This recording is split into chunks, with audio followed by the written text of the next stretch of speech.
So a span of 9 minutes, I suppose it's quite short, but I'll try to do justice. And if the chair promises another 3 or 4 minutes extra, I'll be really grateful. So let me start. An attempt at explaining the concept of Maya through science. That's the topic. Namaskar. Philosophical concept, which means by Maya we mean that the observed universe, its entities and phenomena, is an illusion. So that is what has been repeatedly said in Vedanta, even in Gita, everywhere, in all of our ancient philosophical texts. I actually prefer the term philosophy rather than religious text, because Hinduism is a philosophy. Now, is it an abstract philosophical concept, or does it actually have a scientific basis? That's the question. And very interestingly, whether in India we are doing any research on it or not, any kind of tangible research, but in the Western nations, plenty of things have been done. In fact, this idea of Maya and everything connected with it was the original idea which was taken up by famous quantum physicists such as Schrödinger, Heisenberg, Niels Bohr, everyone, and they developed their theory. But we Indians, modern Indians, I'm not talking about ancient Indians, we remain where we are. So let me see. Now people actually, whenever we say quantum physics, definitely people who are not in physics, they will just think, what is this? It's very tough. Even I am not a physicist. But I'll try to explain in as simple language as possible. Now see, let us take a piece of chalk. If we break the piece of chalk, it becomes visible dust. If we break the dust further, we get chalk particles. If we break the chalk particles, we get molecules. I don't think there should be any doubt in that. When we break the molecules, we come down to the level of atoms. We have gone further down from the level of atoms to subatomic entities. Even class 10 students know that. Then we have gone till the level of quarks. We have gone to the level of sub-quark entities, and ultimately we have found that the smallest, the final entity, as determined by the limitation of the Planck's line, is not a material particle but energy. So the fundamental entity that we have is not a material particle but it is energy concentrated. That is illusion A. Illusion is the term that I personally have used. We are aggregated masses of energy. Our solidity is an illusion. We are not solid bodies. The solidity is an illusion.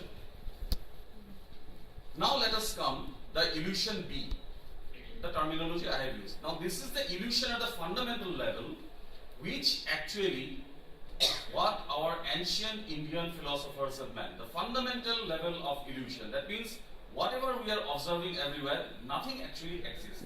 Very, very revolutionary or radical thing to say. The universe is actually a perceived entity. They're saying that it's only a perceived entity. It doesn't exist. So what they've done, the top one, I'm firing bullets, and then in the bottom one, I'm firing. Actually, the experiments have been done. The electrons will also go and hit like this in the detector screen behind. That is the experiment. So far, so good. उस slit को हम बंद कर दे, the पहला वाला. I open the second slit. उससे हम छोड़ते हैं bullets as well as electrons same. You just see the graph. There is an intensity distribution somewhere. I hope everybody has understood. Highly technical matter though. Now what happens if both the slits are open? दोनों slit हम खोल दिए. What I should have got if the electrons would also have been little particles. Electrons will go and hit 2 points only. It doesn't happen like that. It hits multiple places. So ultimately what I have, I get a picture like this is an actual picture. When electrons will go through both the slits. Okay, now this is an interference pattern. Now anyone who has studied high school physics has heard about Young's double slit experiment with light. This was the first experiment which determined that light is not particulate in nature, but light is wave. So waves can only be formed. Interference pattern can only be formed when something is wave but not particles. तो इसी experiment से ये मालूम चलता है, we have proved, this is a well proven experiment, lots of times this has been done. It has been proved that electrons can behave as waves. Now this is due to electron diffusion. The slit, अब देख रहे हैं यहाँ पे लिखा है detector. Everybody is watching. अच्छा, when I put detectors near the slits, what happens? The entire interference pattern is lost, and I simply have particle distribution. मतलब क्या होता है? In very simple terms, what happens? When some detector, वो detector एक machine भी हो सकता है, एक आदमी भी बैठ सकते हैं वहाँ पे. Okay, any detector is present near the slits, क्या होता है? The electrons lose their wave nature. वो it doesn't remain as wave, it becomes particle. मतलब क्या हो रहा है? In order for the electrons to become particles, we need the presence of a observer, which is a conscious observer. Stage 1 में देखिए इसमें से implications क्या निकल रहे हैं कि the electrons or anything like electrons. What is anything like electrons? Every other particle in the universe, every fundamental particle in the universe is actually wave. Probability distribution, उसका कुछ existence नहीं है. उसका existence तभी होता है जब some conscious observer interacts with that. Consciousness is required for the wave to form some kind of being. Now a conscious observer is required to cause particles to behave as such, otherwise they are simply probabilities. जो हम लोग का उपनिषद वेदांत सभी में बोला है. What is there in the universe? What is there in this Vishwa Brahman में? सिर्फ शक्ति, energy, प्राण. And from these there is manifestations. Now they told in their language, metaphorical language, the same thing present the science is saying in the language of science.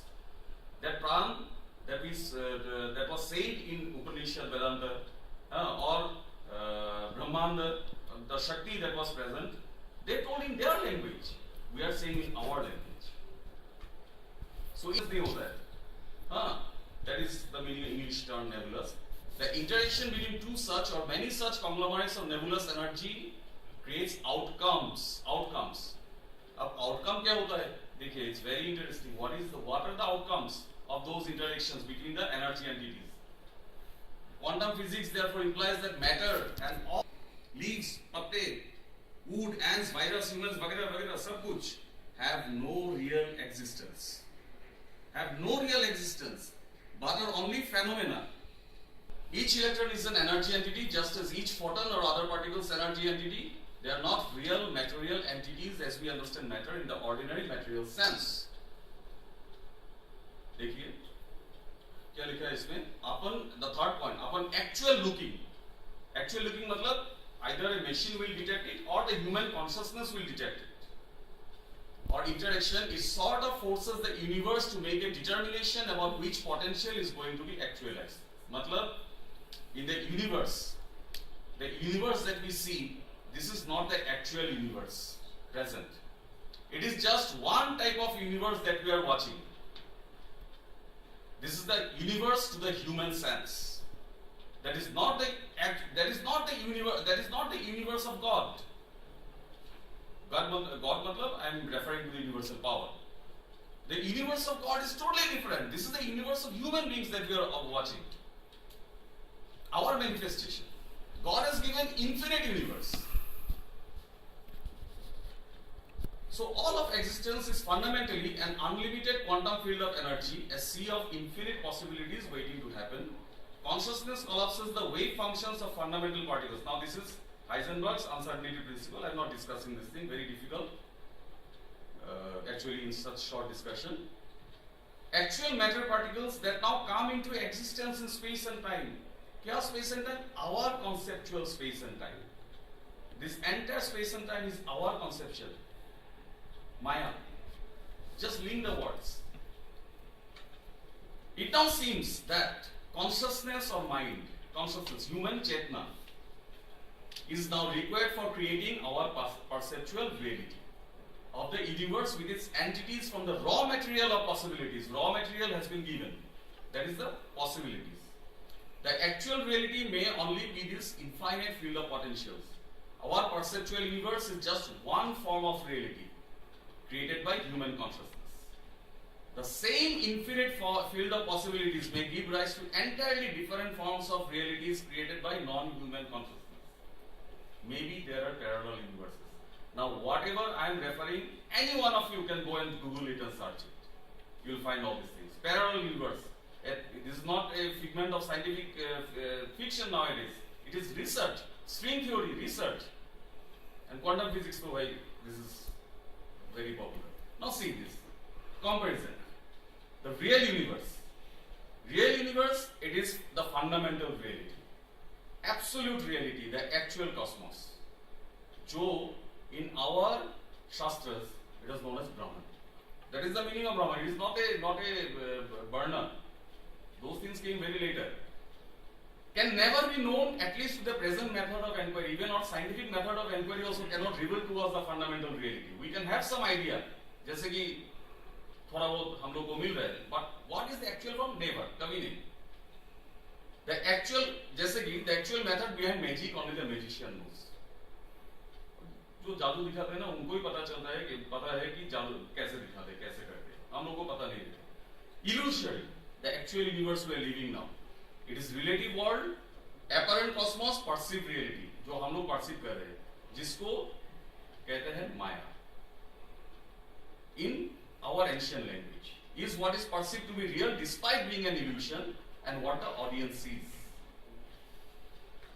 So, this experiment, the double slit experiment, also shows that nature remains, only 2 or 3 more slides, it is over. Nature remains non-manifest. इसका कुछ manifestation नहीं होता until and unless we human beings participate through our consciousness. Without nature, we cannot create, and without us, nature would not manifest. We are co-creators of nature, Prakriti and Purush. These are terms that have been used in our previous philosophy, but these terms have now a scientific meaning. It seems that we are all co-creators of reality with nature. The subjective entity called consciousness, mind, creates and controls reality. Very famous people, what they say, Sir James Jeans, he wrote, the stream of knowledge is heading towards a non-mechanical reality. The universe begins to look more like a great thought rather than like a great machine. It is no longer the universe as was described by Newton. Newton's classical physics no longer is applicable 100%. We have to come out from that. And mind no longer appears to be an accidental intruder into the realm of matter. We ought rather hail it as the creator and governor of the realm of matter. Means the presence of conscious beings is very, very important if we need to have manifestation, a manifested universe. Now just see what I want to say, why I have selected this topic. This is a highly technical topic. We need actually to discuss for hours together on this topic. But my mentioning this topic in this scientific session was that our ancient Indian philosophy, it was so much advanced, it was so much ahead of its time. So advanced. How it was advanced, from where they got the knowledge, I don't know. Or in fact, we don't know for sure how they got it. But definitely it was there. Because their concepts are now being proved through modern science. And sadly speaking, that modern science is coming from Western countries who know the value of our ancient philosophy. But we people, we don't know the value of our. Because there are people who are sitting out there in policy making bodies. अभी तो थोड़ा सा कम हुआ, लेकिन अब से 3 साल पहले तो बहुत था. In policy making bodies, what happened? Anything which is connected with Vedas, anything which is connected with Upanishads, अरे छोड़ो. Why you are bringing religion into this? अरे this is not religion, this is philosophy, this is science. So, study of Indian philosophy is very, very important. When the study of Indian philosophy could influence Albert Einstein, could influence Schrodinger, could influence Heisenberg. Why we should neglect ancient Indian philosophy? But then even at the same time, I am not saying the other thing, because I am a rational person. I am not saying that take the story of Jatayu, I think, as the gospel truth. No, critical thinking has to be there. Critical thinking has to be there. Something has been said and you just accept it. No. Because in our ancient books, things were written metaphorically. Not the actual word was not said. It was metaphorical explanations of everything. So, thank you, sir. I think I have taken some extra amount of time. Any question I can answer. I'll be glad to answer. Anything anyone would like to ask. It was a very good presentation. Thank you, sir. Thank you.